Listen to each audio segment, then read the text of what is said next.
마태복음 20장 17절부터 28절까지 말씀을 읽었습니다. 이야기는 제자들의 모습을 아주 적나라하게 보여주면서 시작합니다. 제자들은 어떻게 행동하는가? 첫째 포인트입니다. 자리 욕심에 빠지다.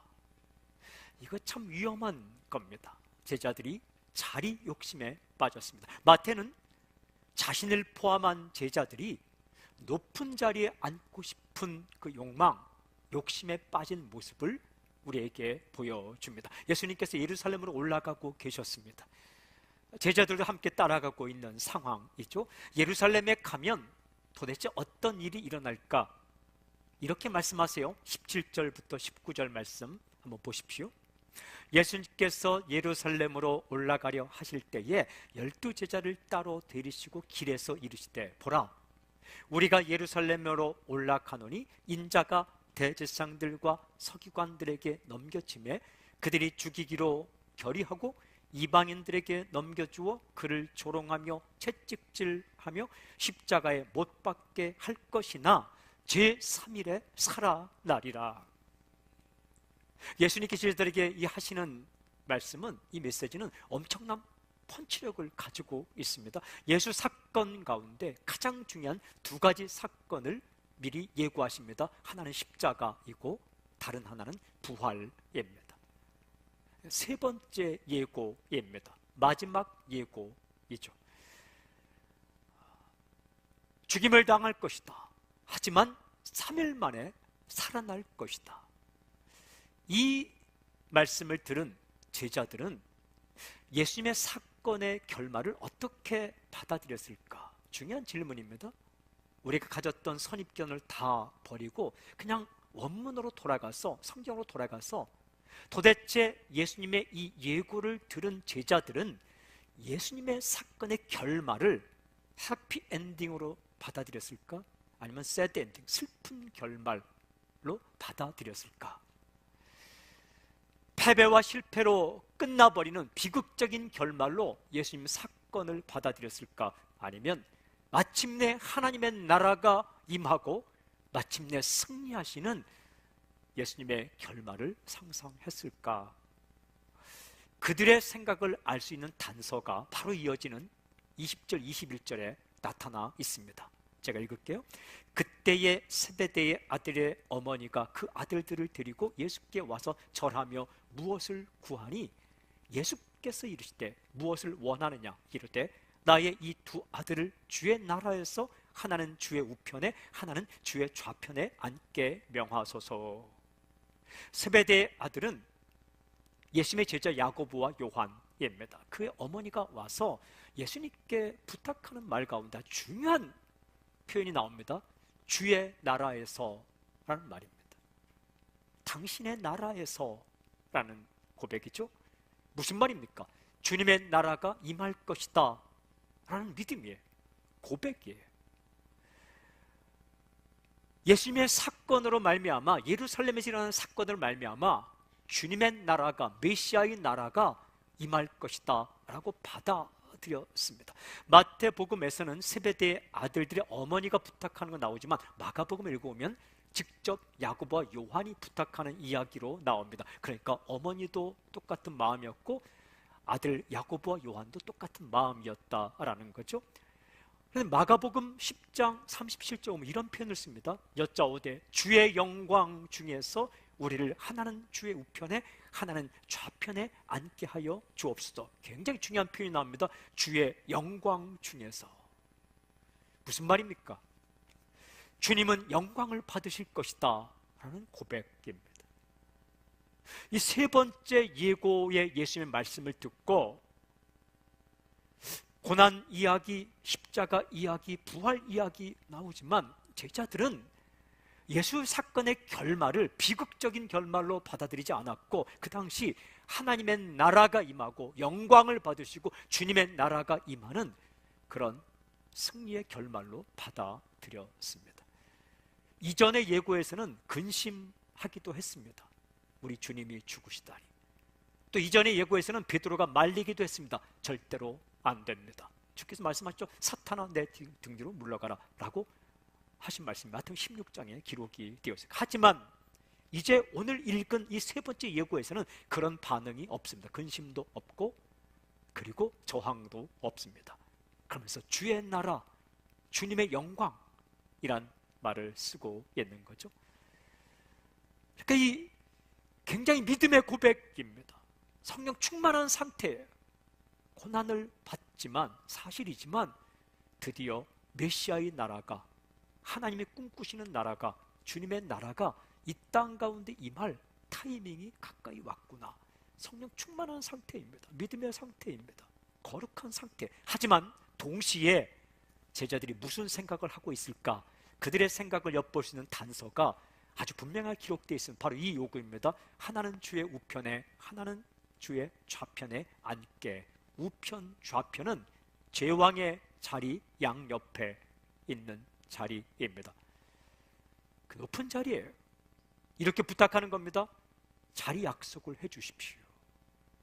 그것 허접한 자리가 아니라 빛나는 자리, 폼나는 자리 하나 마련해 주십시오라는 요구입니다.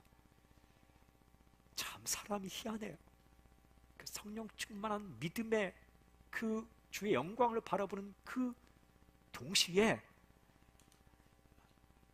자리 요구를 하는 거죠. 나머지 제자들은 어땠을까? 여러분, 나머지 제자들의 반응이 바로 이어지는 22절, 23, 24절 기록되어 있습니다. 마태도 포함한, 마태복음을 기록한 마태 자신도 포함한 기록이기 때문에 확실한 기록입니다. 이렇게 기록되어 있어요. 예수께서 대답해 이르시되 너희는 너희가 구하는 것을 알지 못하는도다. 내가 마시는 잔을 너희가 마실 수 있느냐? 그들이 말하되 할 수 있나이다. 이르시되 너희가 과연 내 잔을 마시려니와 내 좌우편에 앉는 것은 내가 주는 것이 아니라 내 아버지께서 누구를 위하여 예비하셨든지 그들이 얻을 것이니라. 10 제자가 듣고 그 두 형제에 대하여 분히 여기거늘. 나머지 10 제자가 야고보와 요한에 대해서 어떻게 반응했을까? 이렇게 기록합니다. 10 제자가 듣고 그 두 형제에 대해 분히 여기거늘. 화가 났습니다. 분했습니다. 나머지 10 제자 가운데는 마태도 포함되어 있는 거죠. 그러니까 정확한 기록입니다. 마태 자신의 심경 고백입니다. 나도 그때 한 자리 원했다 라는 고백록적인 기록입니다. 똑같은 마음이었어요. 자리를 탐내고 있었던 거죠. 마태는 그 당시 제자들, 자신을 포함한 제자들의 실존을 적나라하게 이렇게 보여주고 있습니다. 자리 욕심에 빠지다. 여러분, 이 당시 제자들은 어떤 상태였습니까? 주님의 말씀을 들은 상태입니다. 주님의 나라가 임할 것이다, 주님이 영광 중에 승리할 것이다 라는 것을 믿고 있었습니다. 대단한 믿음의 상태입니다. 비극적인 결말이 아니라 아주 승리의 결말을 가져올 것이다 라고 믿고 있었습니다. 하나님의 뜻이 이루어지는구나 받아들였어요. 그 거룩한 상태에서 동시에 자리를 꿈꾸고 있다. 여러분, 이 제자들이 허접한 상태가 아니에요. 3년 동안 훈련받은 상태입니다. 말씀 훈련 받았어요. 기적 훈련 받았어요. 제자 훈련 받은 겁니다. 전도 훈련 받았어요. 예수님께 직접 받은 상태입니다. 그러니까 훈련을 받을 만큼 3박 4일 정도 수련회 아닙니다. 7박 8일 아우니치 아닙니다. 3년을 꼬박 함께 먹고 자면서 훈련 받았어요. DTS보다 더 강력한 훈련입니다. 아우니치 3년 동안 한 겁니다. 그런데 그 영적으로 충만한 상태였지만, 하지만 이들도 자리 욕심으로부터 자유로울 수 없었다 라고 보여줍니다. 이게 당신의 실존입니다. 우리 모습이에요. 도덕적이라고 하는 사람들 예외가 아닙니다. 영성 있다고 하는 사람들 결코 자리 욕심으로부터 자유로울 수 없습니다. 아주 깊은 영성을 가졌다, 헌신한다는 사람 가운데도 헌신의 그 자리에서도 자리 욕심 내는 것이 인간의 실존이라는 거예요. 제자들이 그랬다면 여러분, 우리는 더하면 더했지 결코 덜하지는 않을 것입니다. 누구도 자유로울 수 없어요.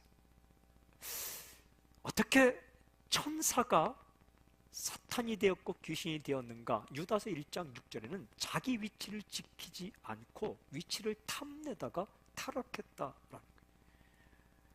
인간은 인간의 위치에 머물러야 하는데 하나님 위치까지 올라가려고 하는 것, 이게 우상 숭배이고, 내가 못 올라가니까 신을 그냥 인간이나 물질의 위치까지 내려와서 동등하려고 하는 것, 그것이 유물론입니다. 어떻게든 끄집어 내리든지 내가 올라가든지 내가 신의 위치까지 올라가고 싶은 것, 그 인간의 욕심 가운데 있는 거죠. 사탄이 에덴 동산에서 아담과 하와를 유혹할 때 한 말이, 이 선악과 먹으면 너도 눈이 밝아져 하나님과 같이 되리라. 높아지려는 마음, 교만, 이것이 우리를 망가뜨리는 거죠. 이 욕심에 휘둘리지 않을 것이라 호언장담할 사람 아무도 없습니다. 질문, 우리 어떻게 살 것인가? 제자들에게 해주신 예수님의 말씀에 해답이 있어요. 두 번째 포인트가 섬기는 자가 되어라. 자리 욕심에 빠진 제자들을 향해 예수님을 이렇게 불렀습니다. 그리고 참 신기한 것은 화내지 않으셨어요. 제자들의 모습이 꼴보기 싫다고 기분 나빠서 자신의 사역을 그냥 때려치우지도 않으셨어요. 야, 이런 것들을 제자라고 참 어이가 없네 라고 한숨 쉬지도 않으셨어요. 그냥 어떻게 할 것인지 차근차근 말씀해 주십니다. 예수님 참 좋으신 분이에요. 여러분, 사람들 만나다 보면 어떤 사람의 욕심이 보이기 시작할 때 굉장히 사람에 대해서 염증을 느낄 수도 있어요. 그 사람의 야망이나 또 나쁜 마음을 알아차릴 때 괜히 분노하거나 실족하거나 혹은 사람에게 염증을 느낄 수도 있는데, 예수님이 그렇게 하지 않으셨어요. 그냥 거기서부터 시작하는 거예요. 인간은 인간이다. 더 나아가서 당신도 마찬가지예요. 저도 마찬가지예요. 더하면 더했지 덜하지는 않은 거죠. 예수님께서 제자들을 혼내키지 않고 친절하게 가야 할 길을 가르쳐 주셨어요. 이 말씀에 우리 마음을 집중해야 합니다. 이렇게 말씀하십니다. 25절부터 마지막 28절까지 예수께서 제자들을 불러다가 이르실 때, 이방인의 집권자들이 그들을 임의로 주관하고 그 고관들이 그들에게 권세를 부리는 줄을 너희가 알거니와 너희 중에는 그렇지 않아야 하나니 너희 중에 누구든지 크고자 하는 자는 너희를 섬기는 자가 되고 너희 중에 누구든지 으뜸이 되고자 하는 자는 너희의 종이 되어야 하리라. 인자가 온 것은 섬김을 받으려 함이 아니라 도리어 섬기려 하고 자기 목숨을 많은 사람의 대속물로 주려 함이니라. 예수님께서 해주신 말씀입니다. 여러분, 예수님은 제자들의 모습을 보면서 이 세상 사람들이 살아가는 모습에 대해 이렇게 말씀하죠. 세상 사람들은 도대체 어떻게 살아가는가? 이렇게 말씀하죠. 임의로 주관하고 그리고 권세를 부리는. 임의로 주관한다라는 것은 자기 마음대로 사람을 움직인다. 이거 재밌는 거예요. 내 마음대로 사람을 움직이는 것, 이거 참 인생의 즐거움 가운데 즐거움인데 이거 빠지면 큰일 납니다. 저는 가끔 차를 몰고 갈 때에 이렇게 임직한 경찰관은 아니시지만 이렇게 택시 운전하시는 선생님들 가운데 모범이라는 이렇게 패차를 붙이고 이렇게 지휘봉을 딱 들고 이렇게 수신호하시는 분들 계세요. 그분의 표정들을 보면 천하를 얻은 것 같은 표정이에요. 왜냐하면 서라 하면 서고 가라 하면 가니까. 녹색 어머니회 이렇게 깃발 하나 들고 이렇게 멈추어 서고 또 가라 할 때도 이렇게 짜증나진 않아요. 엄청난 기쁨입니다. 그러니까 마음대로 주관하는 것, 가라 하면 가고 서라 하면 서는 것, 그 좋은 거죠. 좋아합니다. 또 권세를 부리는 이 권세, 엑수시아, 어떤 칼을 가지고 권력을 가지고 그래서 어떤 일들을 하는 것, 이것 사람들이 좋아한다라는 거예요. 그 임으로 주관하고 권세를 부리기에 어떤 것을 원하는가, 이렇게 기록되어 있습니다. 크고자 하는, 으뜸이 되고자 하는, 그래서 메가스, 큰 사람이 되려고 한다. 그리고 으뜸, 프로토스, 1등이 되려고 한다. 내가 주관하는 그 탑에 오르려고 한다라는 겁니다. 그게 이방인들과 세상의 주관자들이 원하는 것이다. 근데 주님께서 이렇게 말씀하세요. 너희 중에는 그렇지 않아야 하나니. 이 말씀이 중요해요. 어떤 말씀입니까? 무슨 뜻입니까? 너희는 그렇게 살아서는 안 된다. 너는 그렇게 살아서는 안 된다. 어떻게 살아야 되는가? 분명히 말씀하죠. 섬기는 자가 되고 그 다음 종이 되어야 하리라. 세상의 가치관과 대조되는 가치관을 말씀하세요. 너희 중에 누구든지 크고자 하는 자는 너희를 섬기는 자가 되고, 너희 중에 누구든지 으뜸이 되고자 하는 자는 너희의 종이 되어야 하리라. 무슨 말씀입니까? 다른 사람을 섬기는 사람이 메가스, 큰 사람이고, 다른 사람을 섬기는 사람이 으뜸이다 라고 말씀해 주시는 거죠. 섬김이 위대합니다. 섬김이 으뜸이다. 이렇게 말씀해 주시는 거예요. 여기 종이란 단어가 둘로스라는 헬라어인데, 저희 교회가 처음 시작할 때에 이 교회 재정을 운영하고 중요한 일을 결정하는 그룹이 있어야 했습니다. 목회자가 마음대로 해서는 사고가 날 수 있기 때문에 몇 분 모여서 늘 재정을 결정하고 또 하는 일을, 그 모임 이름을 둘로스라 정했습니다. 둘로스는 오늘 성경에 나오는 종이란 말입니다. 섬김의 자리. 그래서 굳은 자리 가서 섬기고, 또한 성도들을 살리기 위해 섬김의 자리가 돼야지 주관하는 자리가 되어서는 안 된다. 그런 의미로, 그런 마음을 받아서 여러분들이 참 그렇게 섬기셨어요.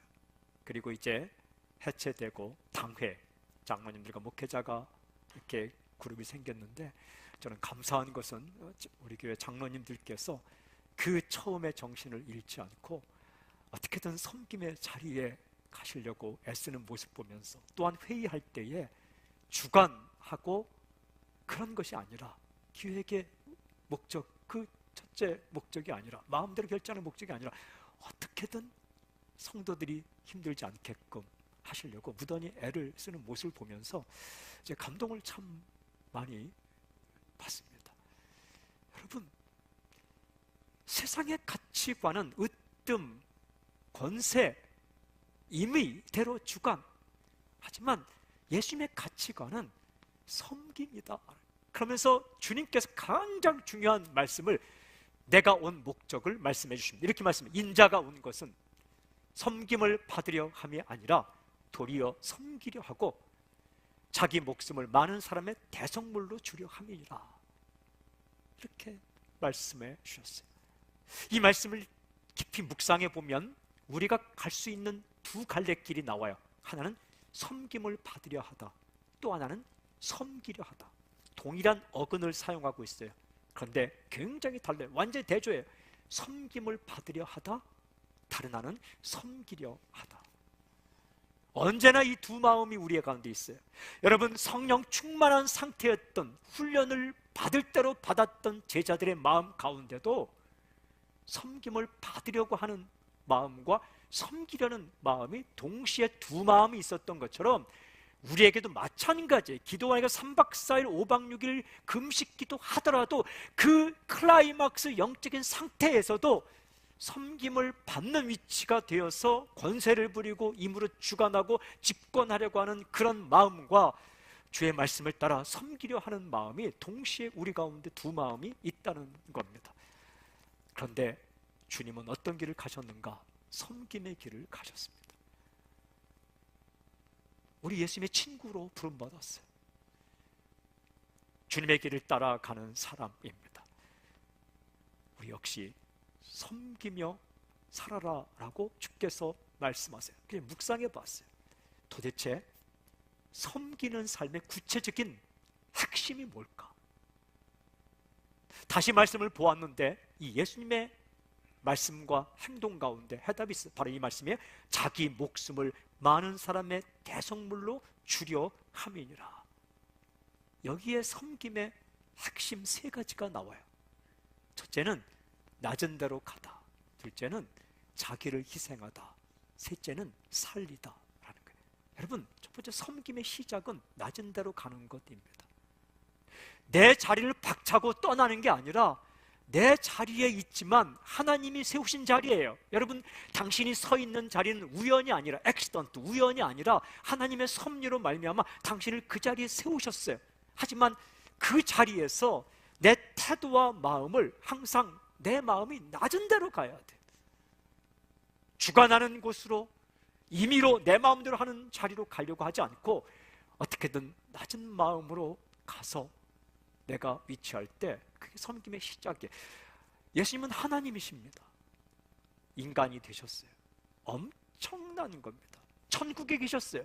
땅으로 오셨어요. 엄청난 겁니다. 이게 섬김의 시작입니다. 많은 사람의 대성물이 되기 위해 사람이 되셨습니다. 이게 사랑입니다. 이것이 섬김입니다. 여러분, 리더는 팔로워의 자리에 가서 그들의 마음을 이해해야 돼요. 그게 섬김의 시작이에요. 정치 리더는 백성의 현실로 가서 백성의 마음을 이해해야 돼요. 항상 그곳으로 내려갈 준비를 가져야 돼요. 그게 섬김의 시작입니다.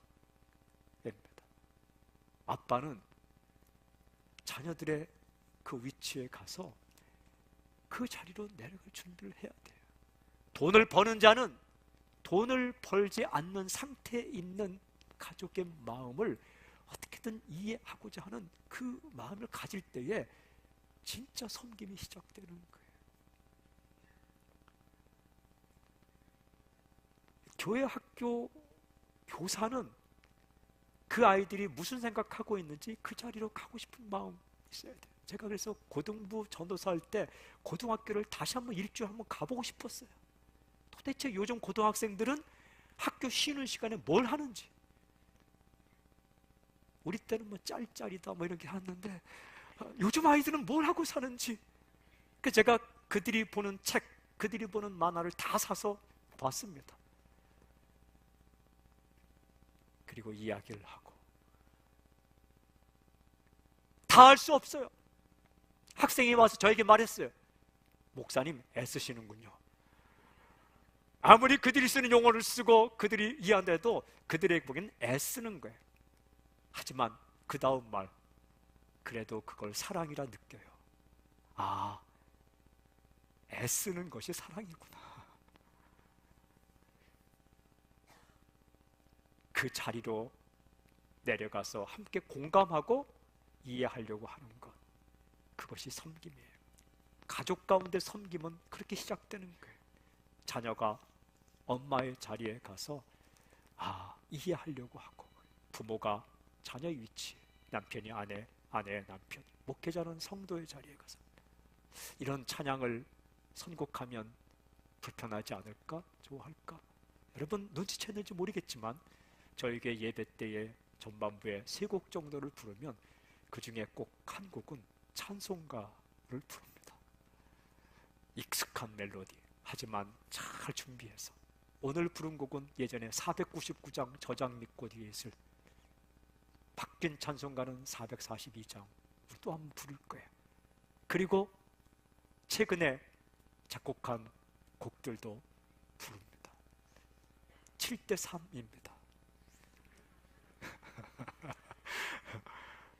무단히도 불편하지 않게, 그러나 월십에, 하지만 요즘의 멜로디 익숙한 또 분들도 소외되지 않게 어떻게 하든 여러분, 그게 섬김이에요. 섬김의 시작은 내 자리에 있다고 거들먹거리지 않고, 내 자리에 있다고 다른 사람의 위치를 생각하지 않는 게 아나무인이 아니라 다른 사람의 자리, 또한 특별히 낮은 자리로 가서 생각하는 것. 공감 능력이죠. 그 다음 섬김의 핵심은 자기 희생입니다. 희생 없이 섬김 없어요. 여러분, 예수님께서 십자가에서 죽으셨. 대속물, 루트론이란 단어는, 이 헬라어는 영어로 랜섬이라고 되어 있는데 이렇게 손해보는 거예요. 자유롭게 하기 위해서 대가를 치른 것, 그것을 대속물이라고 하는 거예요. 무엇을 치렀어요? 목숨을 치르셨어요. 목숨보다 중요한 게 어디 있습니까? 목숨보다 중요한 게 어디 있어요? 섬김에는 희생이 따릅니다. 희생 없이 섬김 없습니다. 내 시간을 내어놓고, 물질을 내어놓고, 내 재능을 내어놓고, 내 성격도 내어놓고, 거기서 섬김이 시작되는 겁니다. 어제 이 자리에서 시편 소망을 노래하다 콘서트가 있었습니다. 저에게는 개인적으로 참 은혜가 되었어요. 누군가 이 콘서트는 한 사람을 위한 것이다 라고 이야기했는데, 어제 밤에 그 한 사람이 저였어요. 2시간 반 정도 넘게 콘서트를 하는데 제가 맨 앞자리, 둘째 자리에 앉아갖고 그 찬양 한 곡 한 곡을 따라 부르기도 하고, 아멘, 저 고백이 나의 고백입니다 하는데 마지막에 눈물이 막 나더라고요. 그래서 그 다음 올라와서 몇 마디 제가 해야 되는데 울면서 나가면 안 돼서 주님 눈물을 그쳐주고, 제가 그런 기도도 했네요. 그래서 왔는데 제가 한 분 한 분을 보면서 참 감동을 많이 받았습니다. 토요일 밤 그 소중한 시간에 그 바쁜 먼저 출연자들이 다 어느 집회에 가면 혼자 출연하는 분들인데, 그분들이 오셔서 이렇게 순서를 맡아주셨어요. 클래식 창법, 벨카토 창법 하시는 분, 또한 대중가요, 또 뮤지컬, 그 다음에 악기로, 고마웠어요. 그리고 저희 교회 밴드팀이 그 훌륭한 음악들을 이렇게 다 연주해 주시고, 음향과 조명, 영상, 그리고 FD 몇 분이 이렇게 다 이렇게 날려주시고, 특별히 또 바쁜 와중에 성도님들께서 오시고, 또한 못 오신 분들은 영상으로 함께 참여했더라고요. 이 클릭 수가 그 어젯밤에는 한 800이었는데 오늘 아침에 일어나 보니까 2000이 넘어가고, 그래서 제가 이게 섬깁니다. 내 시간을 내놓고, 내 물질을 내놓고, 탈란트를 내놓고 그렇게 그 자리를 선택하는 거예요. 얼마든지 다른 곳에 가 있을 수 있지만 그 타이밍 때 하나님이 주신 마음을 따라서 그 자리에 있는 것. 그래서 제가 그분들 위해 정말 전심으로 기도했습니다. 집에 돌아가서도 기도했습니다. 하나님의 영광을 위해 자신의 시간과 재능과 이 물질과 생각을 들인 이분들의 인생 가운데 하나님 더 부어주십시오. 섬김의 핵심은 자기 희생입니다. 내가 화낼 것 다 내고 내 마음대로 할 것 다 하고 섬김 없습니다. 그래서 섬김은 수고입니다. 하지만 세 번째 포인트, 섬김의 열매는 살리는 것입니다. 이 기쁨이 있어요. 여러분, 예수님께서 대속물로 자기 목숨을 드리고 나서 많은 사람을 살렸습니다. 그래서 우리가 살아난 겁니다. 내 마음대로 다른 사람을 움직이고 주관하면 그 사람이 살아날 것 같지만 절대 그렇지 않습니다. 호통치고 혼내키고 그때 살아나는 것이 아니라 낮은 위치로 와서 묵묵히 십자가의 길을 걸으시고 죽으셨을 때에 사람을 살리게 되셨습니다. 여러분, 그걸 누리게 되는 거예요. 우리 찬양했던 그 442장 찬양 가운데 그 기쁨을 알 사람이 없도다. 주님과 동행하며 주님의 친구로 사는 그 기쁨을 알 사람이 없도다. 무슨 뜻입니까? 다른 사람 몰라줘도 자신은 안다. 요한복음 2장에 물로 포도주 만들 때에 이런 기록이 있죠. 물 떠온 하인들은 알더라. 다 몰랐어도 물도온 하인들은 알더라. 이 섬김의 자리로 내려가서 섬김의 희생을 한 사람들, 그 섬김으로 말미암아 누군가 살아나고 일어나고 용기를 얻고 희망을 발견하고 다시 일어나 달려가는 그 모습을 보면서 그 기쁨을 본인이 안다. 또 섬기러 가는 거죠. 이 섬김의 길, 이 길이 주님의 길입니다. 그리고 우리가 가야 할 길입니다. 주님은 우리에게 분명히 말씀하죠. 섬기는 사람이 되어라. 이것이 크리스천의 삶의 핵심입니다. 구원 그 이후 핵심은 섬김의 삶입니다. 위대한 삶은 지배가 아닙니다. 섬김입니다. 생각해 보십시오. 여러분, 믿지 않는 사람들도요, 지배하고 군림하는 스타일 좋아하지 않습니다. 그 앞에 잠깐 고개 숙이긴 하지만 마음으로 존경하지는 않습니다. 지배하고 군림하는 아빠 앞에 자녀가 일순간은 그냥 예스하는 것 같지만 그냥 한번 커서 보자. 지금은 힘이 딸리니까. 지배하고 폭군처럼 하는 직장 상사 앞에 예하고 듣지만 존경하지는 않습니다.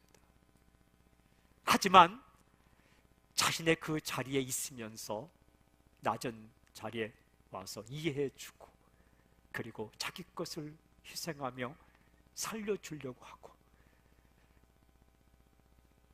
그렇게 섬기는 사람, 여러분 세상 사람도 좋아합니다.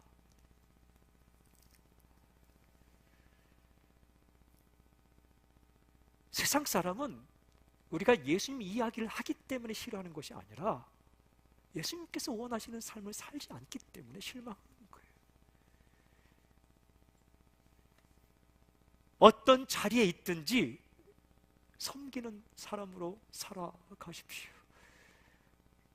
내가 상대방의 위치로 내려가서 이해하려고 하고 그리고 내게 주신 시간과 물질과 재능을 누군가를 위해 내어놓기를 원하고 그리고 그 나의 섬김으로 말미암아 살아나는 사람을 보는 그 행복을 누리십시오. 그런데 중요한 것은 섬기려고 하는 것, 이게 우리 본성과 잘 맞지 않아요.